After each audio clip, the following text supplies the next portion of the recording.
And oh, look at that. It doesn't go back on.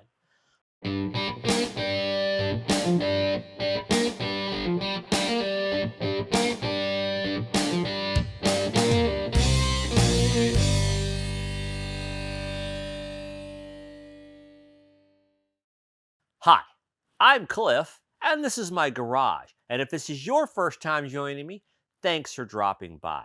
So, this is my first episode that's featuring my new to me 2012 Ford F-150. I bought this as a tow vehicle to pull my enclosed trailer that I use to transport my Porsche Cayman track car to track weekends. I've been driving it for a couple months now, and I very much like this truck. It really is a fantastic truck. Now, that doesn't mean I love everything about it, and I got a lot of things planned to upgrade it, do some repairs, some maintenance stuff. Now, if that's the kind of thing that interests you, go ahead, go down there and find that subscribe button. Subscribe to the channel. It's absolutely free, and that way YouTube will be suggesting my videos as they come out.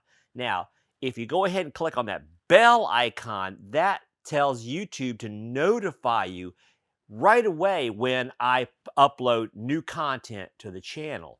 And as long as you're down there, go ahead and click on that like button. That is the number one thing that you can do to help me grow this channel. Now, about the F-150, I like it a lot. That doesn't mean that it's perfect by any means. The mechanical side of it is in great shape. It's been well taken care of. Cosmetically, not so much. It's kind of beat up cosmetically, and it's part of the reason I was able to get it at such a good bargain. Now, there are some cosmetic issues. There are some things where I'd like to update to a more modern version. Some maintenances behind. We're going to be doing all that kind of stuff here on the channel. I want to start with the headlights. Now, the headlights, there's a couple things that I don't particularly like about them. Several things, in fact. One is the fact that this is very early 2010s kind of styling. It just, even though this is not an OEM headlight, this is definitely, I'm 99% sure, aftermarket. It still retains that same sort of look, and it's kind of dated.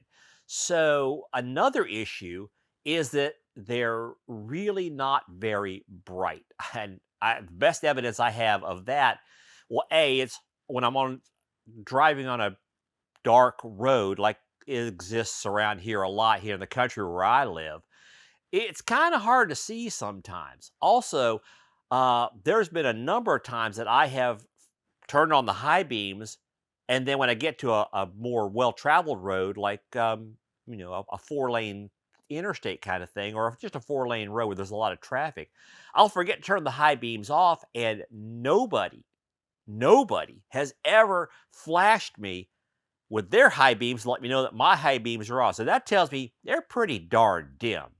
Now, also, the elements and time have not been kind to these headlights. You can see they're kind of foggy, and they don't look real good. They're not clear like they should be.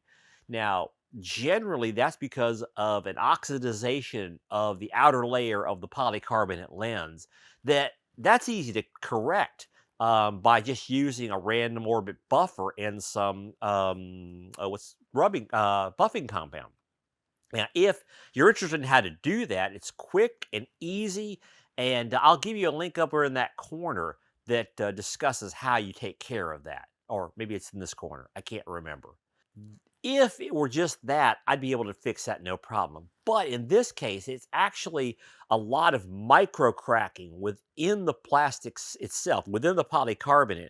And so that can't be buffed out, and there's just nothing that can be done about it. So between the condition of the lens and the styling of the light, I decided to go ahead and replace them. Now, you've got a lot of options when it comes to third-party headlights for this generation of Ford F-150. All F-150s are extremely popular. This is one of the most popular of the most popular. And so you can spend a lot of money. There are some very high-end headlights. The name of one brand escapes me at the minute. I think it's Morimoto, something like that. These run around $1,500 a set, and that is just beyond what I want to spend on new headlights. Uh, at the low end, you can spend less than $100, and they're kind of suspect. I went kind of middle of the road. I think I spent around 250 bucks, and I picked up these headlights that I like quite a bit. Now, um, I like the styling. You can kind of see it. It's got a more modern, like DRL, daytime running light elements. The little thing that goes around here and these little slashes looks pretty good in the photos that were on Amazon. And oh, and if you're interested in these, I will definitely give you a link to these exact headlights down in the video description below. Also, the design, it is not a single projector lens, but it looks like one, and that's a look that I really do like. But it does not have the halo ring, which is a look that I personally don't care for.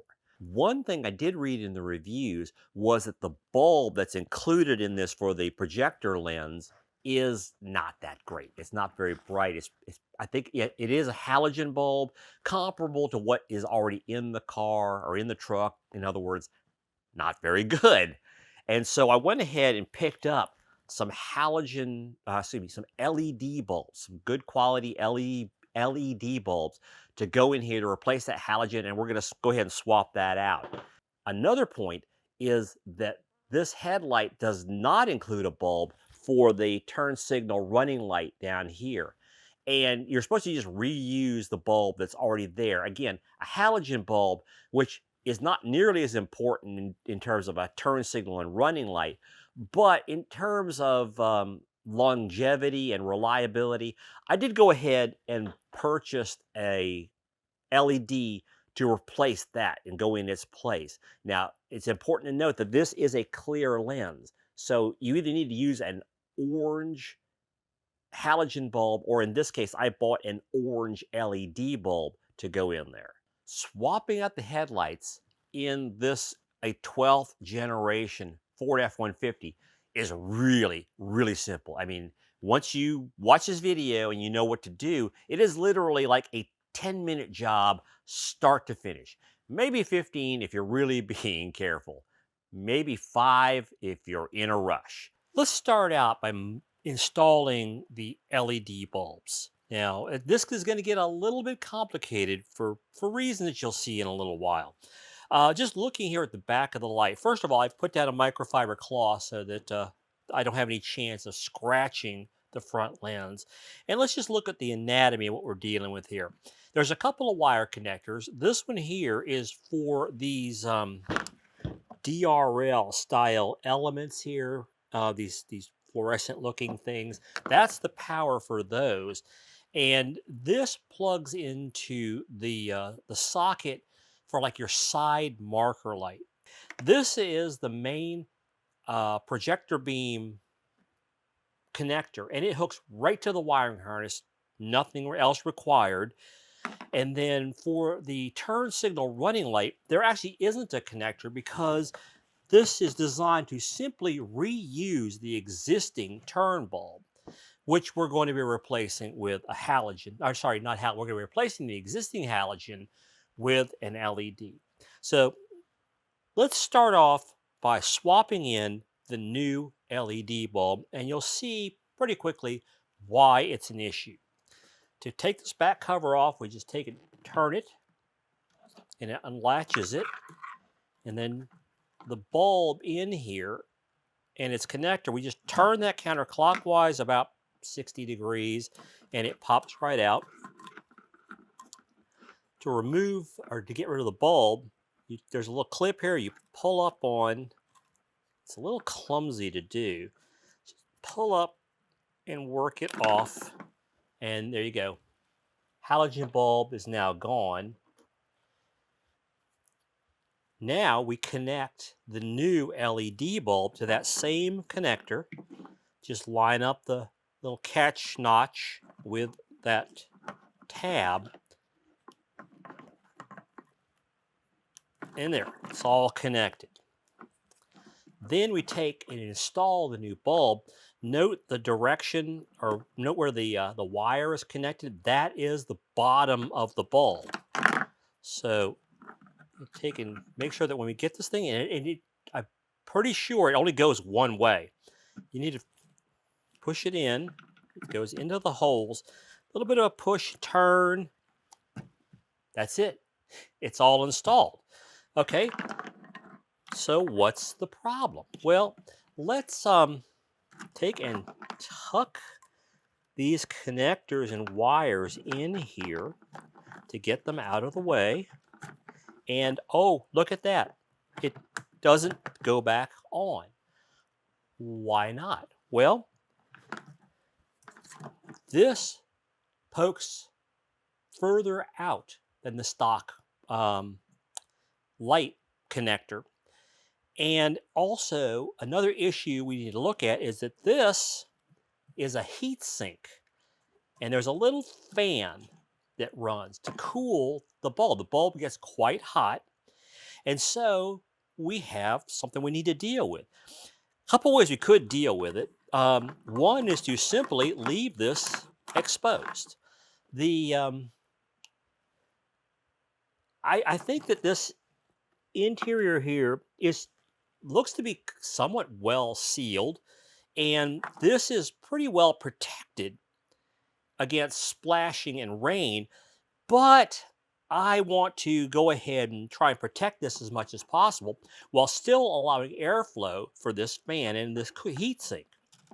So what we're going to do is we're going to take and modify this, tuck this back in.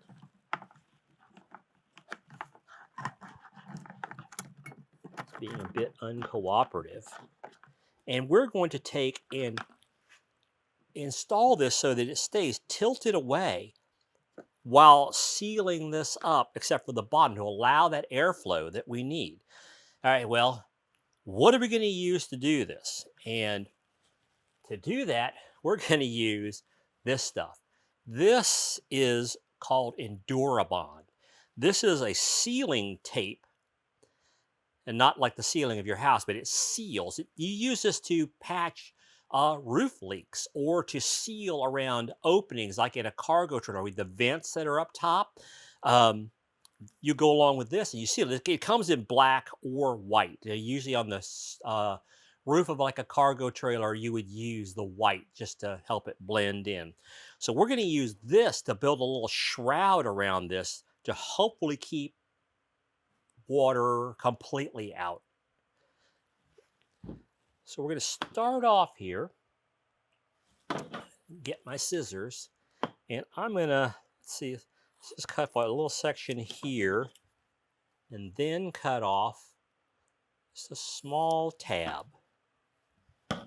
This has like a clear backing on it to expose the adhesive, and sometimes it's a pain to get going, but that one came off pretty well. This is unbelievably sticky. And once it sticks, it's not turning loose. It will like separate and just pull apart, very difficultly pull apart. So what I want to do is I'm going to take and tilt this up. I'm going to get this back edge set down, and I'm going to put the Endurabond, or sorry, not Endurabond, Eternabond. I'm not sure if I said it correctly earlier. Eternabond. And now we've got a little hinge point here that we can keep this stabilized while we make up the rest of it.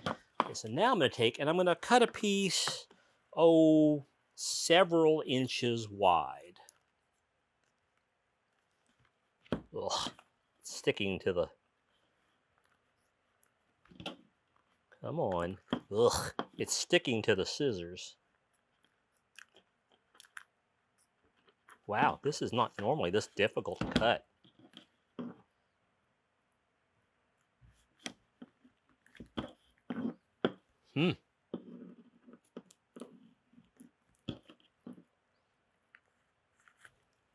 That's bizarre. I've never had that much trouble cutting this Eternabond stuff. So let's get this separated out. And what I'm going to do is I'm going to try and kind of get this started, and then hold this up and lay this in to build a side for this. See, I'm taking, make sure you get a clear view of this, and I'm just building this side, this little cap. Get this sealed down nice and tight. Then we're going to lay it, making sure it's sealed against this edge here, this edge of the cap, and then just kind of lay it over. And now this is going to have an air gap opening for ventilation. So now let's do the other side. Again, a piece several inches wide. Hopefully this is going to cut easier than the last time did. Yeah, see how easy that was? We'll do the same thing here. I'm going to take and stick this wire down inside here to just kind of get it out of my way. And we'll just repeat that process. Take that and now lay it in here the same way, starting it to where it overlaps the hinge piece. And I don't have to struggle to hold this one up because it's already lined up. Whew. I want to move this. It was already grabbing. Okay. Seal that against this bottom part here. Now against the edge of the cap. And then finally lay it over onto the top.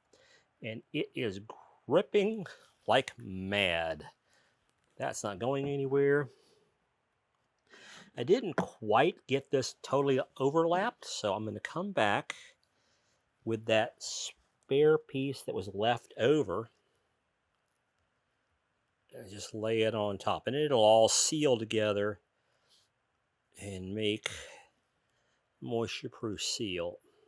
Now this one I'm having trouble with. There we go.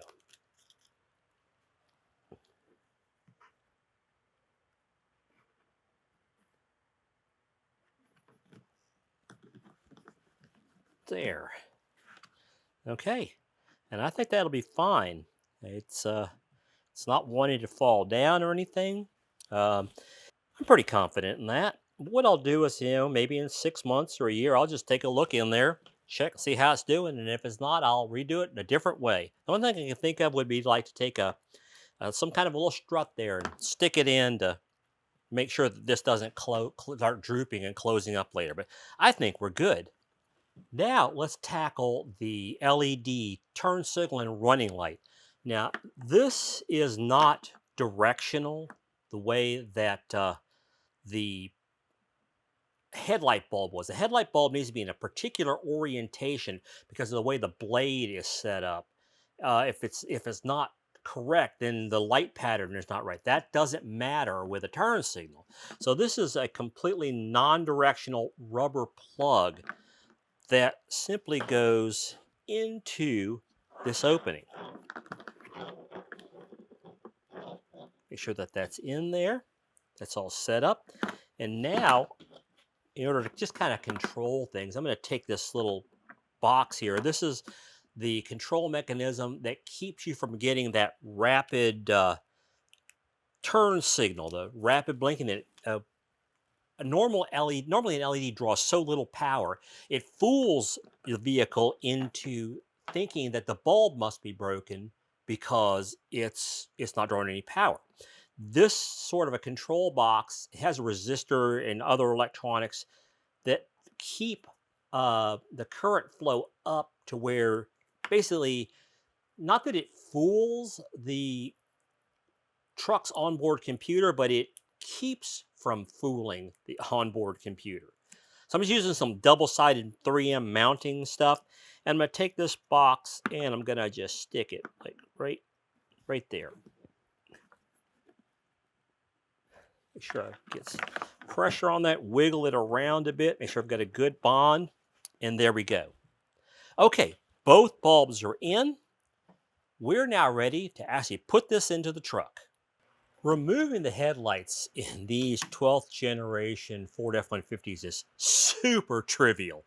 We start off by just unhooking this splash shield here. There's just a little plastic screw, comes out, and then you pull, toss that over. This is one of the best things I've ever bought. It's a set of magnetic trays. They have a magnetic foot on them that's rubber cover, so it'll go onto a metal surface and stay there. And of course, it's magnetized itself, so it holds magnetic screws and bolts.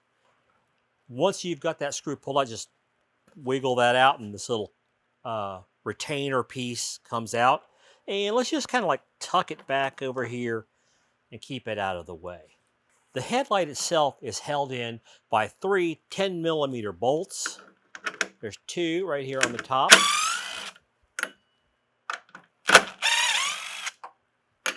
And there's one over here around the side that you can't see. I'll get a picture of that and I'll post it up in this video. Just remove that bolt. This headlight is now completely loose in terms of bolts anyway. Now you need to take and pull this straight forward. You might want to like get a pry tool or something, a plastic pry tool, like a upholstery tool, to get in here. But usually you can just kind of get your fingers in there and just kind of pull. There we go, and it comes loose. Now let's disconnect all the electrical connectors. Your side marker running light here is very simple, just it's a counterclockwise twist and it pops out. Same thing with your turn signal, counterclockwise twist, pulls right out. Your main headlight bulb is a bit of a pain. It has this connector that is not real obvious how it works, but there is a little like lever arm that's inside here that you push down on the back of it, the back edge up here.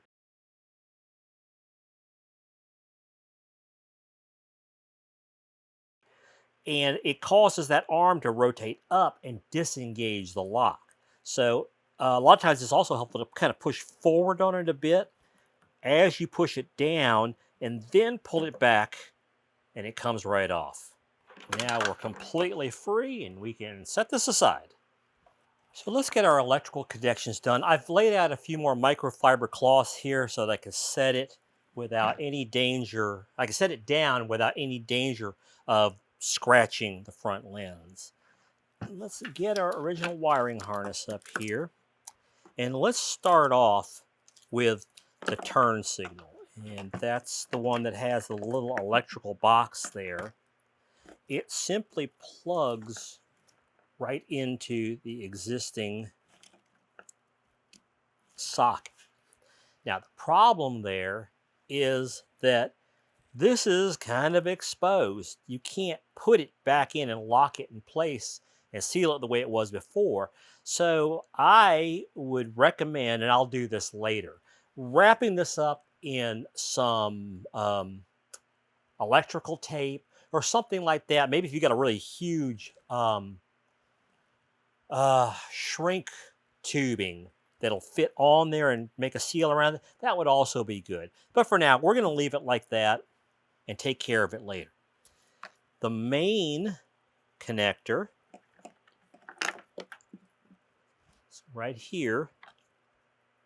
Make sure you get it lined up. There's that little catch point that arm hooks to. So make sure that you can't put it back together backwards. It just won't fit. So just snap those together. And then finally, let's rotate this around here a bit. pull this back out. This connector for the DRLs, or those fluorescent elements. This is the original side marker light connector where the bulb went in, and then it went in and it connected into this little hole here.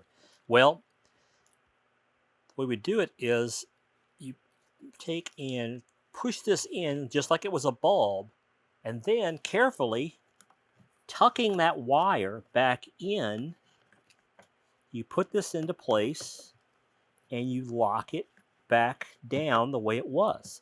The problem is that this is so very, very tight. This is kind of difficult to do. To get this correctly lined up the way it was. And then there. Snap it back into place. Not real difficult, I guess. Just a bit of a pain. Okay, we are completely wired back up now. Let's take this, remove our microfiber cloths, and then slide this. You kind of like put it inside here first, getting it lined up.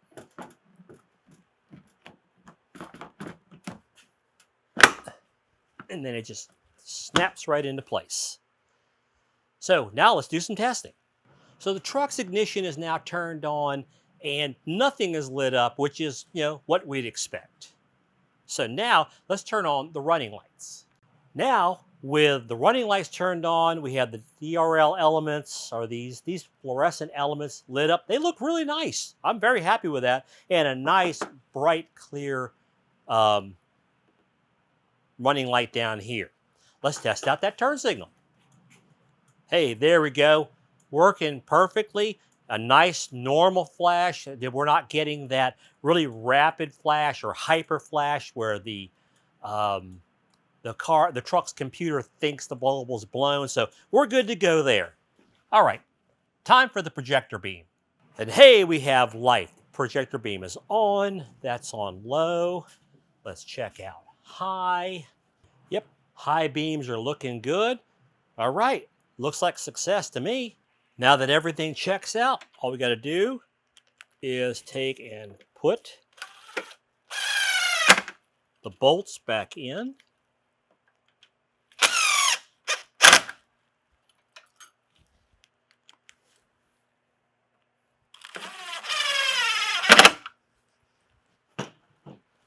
Take this little splash shield, push that little connector back into that hole, and then take that screw and just push it in. And we are done.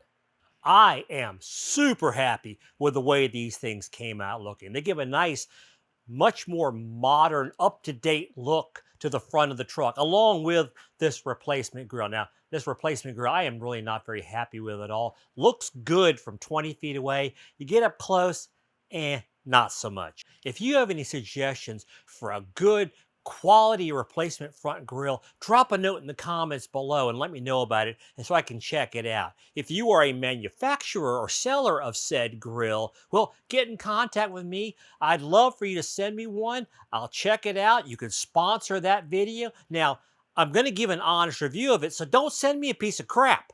Now, you may be thinking, hey, wait a minute. You said you wanted these white fluorescent elements here to be acting as a DRL. In other words, they're on, a daytime running light, that they're on during the day, and these only come on when the running lights are on and the headlights are on. And you are correct. This is not the behavior I want, but this is how these lights are set up because they used power from the side marker lights of the original headlights, and that only powers up when the running lights and headlights are on. So in order to get the behavior that I want, I'm going to have to do some modifications and run power to them differently. I don't want to throw that into the mix in this video though. So in the next video, I'll show you how I go back and I modify all this to get the actual behavior that I want. Now, before you go ahead, go down there and click on that thumbs up button. give me a like on the video. That is the #1 way that you can help me out with growing this channel and enabling me to make more content in the future. And I'm planning a bunch of stuff on this F-150. So if you're into F-150 mods and upgrades and repairs, go down there and subscribe to the channel. There's a big shiny red subscribe button. Click on that, and that way you'll be notified, or it'll show up in your feed that when I post a new video. However, if you really want to make sure that you don't miss any videos like this modification that's coming up, go down there and click on that bell icon. That turns on notifications for this channel, and that way YouTube will let you know every time that I post something new from here in Cliff's Garage. I'll see you next time.